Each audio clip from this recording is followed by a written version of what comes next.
Nakita kong inalis ng kordero ang una sa 7 selyo, at narinig kong sinabi ng isa sa 4 na buhay na nilalang. Sa tinig na sinlakas ng kulog, halika!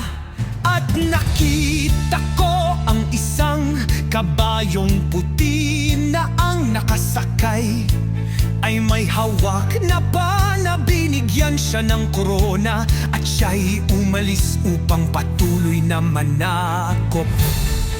Nang alisin ng kordero ang pangalawang selyo, narinig kong sinabi ng pangalawang buhay na nilalang. Halika! Isa namang kabayong pula ang lumitaw na ang nakasakay ay binigyan ng kapangyarihang magpasimula ng digmaan sa lupa upang magbatayan ang mga tao. Binigyan siya ng isang malaking tabak. Nang alisin ng kordero ang pangatlong selyo, narinig kong sinabi ng pangatlong buhay na nilalang. Isang kabayong itim ang nakita ko, at may hawak na timbangan ng nakasakay dito.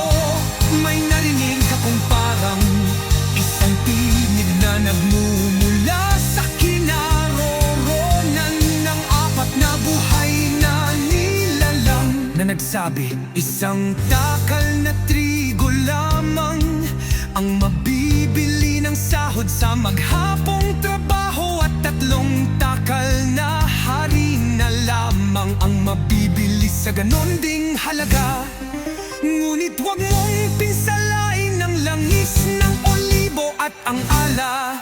Nang alisin ng kordero ang pang-4 na selyo, narinig kong sinabi ng pang-4 na buhay na nilang. Isang kabayong maputla ang nakita ko, at ang pangalan ng nakasakay dito ay kamatayan. Nakasunod sa kanya ang daigdig ng mga patay ibinigay. Sa mga ito ang kapangyarihan sa ika-4 na bahagi ng lupa upang pumatay sa pamamagitan ng digmaan, tagutom, salot at mababangis na hayop sa lupa. Nang alis